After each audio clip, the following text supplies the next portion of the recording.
it is I, Tempest Naravan Dracovin, Lord and Emperor of the Dracovin Empire. Welcome. It is time to continue my expose on the history of Magic the Gathering. I've been talking about set after set, going down the line historically, telling you a bit about each of them. In this episode, we're introducing Portal, the Second Age. Now, this was a follow-up to the first Portal series and was continuing the theme of being beginner sets. It was introduced on June 24th of 1998 and had 165 cards. Just like its predecessor, it wasn't considered tournament legal until October of 2005, and it continued the tradition of being a more simplified set for beginners that the original Portal had.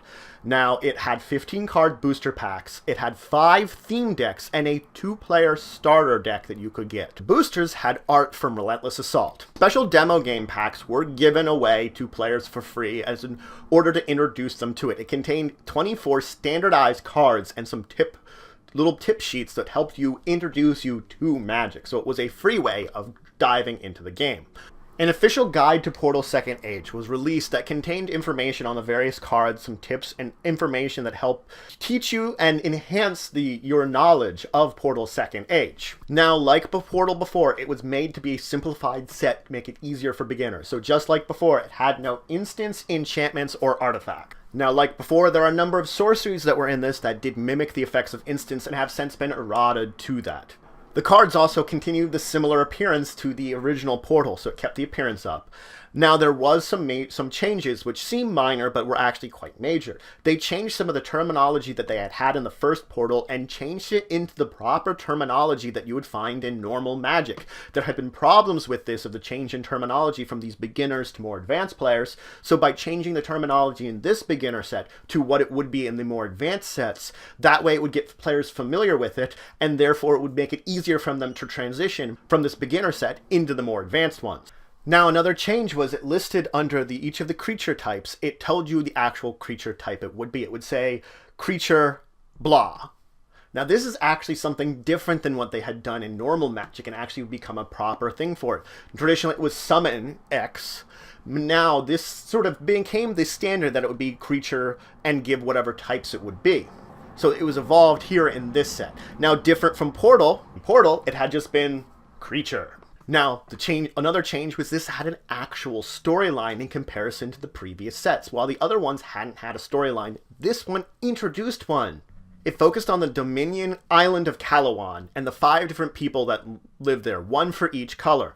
There was the White Alabin, the Talos pirate merchants that were blue, Red Goblins, the Elves of Norwood, which were green, and the Darkmoor Night Stalkers, which were black. Now, the storyline focused on the fact that the Night Stalkers were beginning to attack Alabor at the behest of Tojira the Sorceress, basically goading them on. Now, the story was told completely through the text on the cards, through the quote text, and it was made to be this way because then the story would be open-ended and would be determined effectively by the decks and battles people would be making. Now, there was some controversy in the set because a number of the Alaborn cards contained firearms, which had not been seen before and really haven't been seen much since. Up until now, any kind of technology that's been shown has been explained away through magic. It's magic-based technology. This was the first time of showing some kind of actual technology that wasn't necessarily magic-based, so it did create some controversy. Now, there were no new mechanics or themes. It used all the ones that they had before. Now, it reprinted a number of cards from Portal and a couple other sets. For example, Volcanic Hammer was a reprint, and had 22 functional reprints, including Bear Cub, which was effectively Grizzly Bears. Now, for the theme decks, each of them had 3 rares in them. Now, each of the theme decks was based around a different color. There was Goblin Fire for red, Martial Law for white, Nature's Wrath for green, Night Stalkers for black, and Spellweavers for blue. So let's talk about some of the cards that were important and famous to know about. First off, there was Angel of Mercy. Now, Angel of Mercy found reprints in actually Invasion, so it was one that was eventually reprinted. When it came into play, you would gain 3 life. It was a 3/3 flying angel. There was Beasting. Beasting was one of the few direct damage spells that were found in green. It would do 2 damage to target creature or player. Brimstone Dragon, which happens to be the most expensive card in the entire set. It has not been reprinted. It's a 6/6 flying haste dragon. Now, there was Darkmoor Sorceress. Now, there were no legends at all in this set, but this one was very popular because it was thought to represent Tojira the Sorceress, the legend that was mentioned before. It was a star 4 creature, where star is the number of swamps you had in play. There's Goblin Matron. Because goblins were a major tribe, it was a big theme in the deck. A certain type of creature, just goblins. Goblin Matron was a 1/1. When it came into play, you could search your library for a goblin card and put it in your hand. There was Goblin General. It was another 1/1. When it attacked, all goblin got +1/+1 until end of turn. There's Goblin Warstrike. It's a spell. When you played it, it dealt damage equal to the number of goblins to a target. So effectively, you could play it, deal damage equal to the number of goblins you have in play.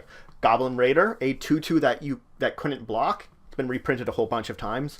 Lone Wolf, a creature that had an ability better than Trample. We were trying to evolve something better than Trample. It's a 2/2 that, when it is blocked, you may choose to have it deal damage to a player as though it was not blocked. So you can use damage. When it's dealing damage, you can have it deal damage to the player that had blocked the creature, or you could have it deal damage to the creature that blocked it. Your choice. There was Ogre Taskmaster, a 4/4 that couldn't block.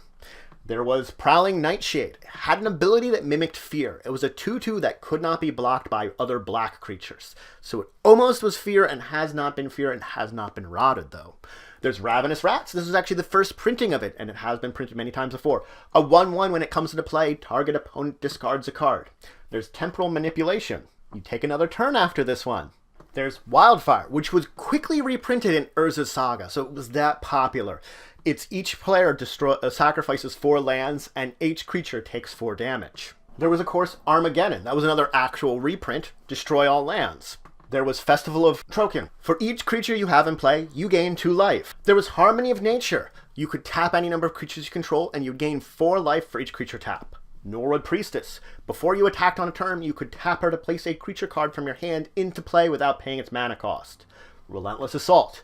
After the current attack you are in, you may untap your creatures and get a second attack. So it was a card which would give you more than one attack. It has been reprinted a bunch of times too. And there's Talos Researcher. It's a 1/1 which you may tap to draw a card. So that's it for today. I talked about Portal, Second Age, the second in the Portal series of decks that came out, which were meant to be beginner series and introduce people to the game of Magic.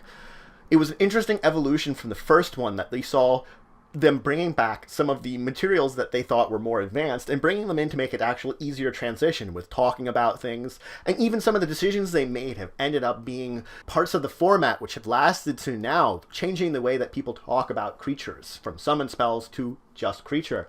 An interesting little fact that it was started in this beginner set that Magic kind of wanted to forget about until 2005.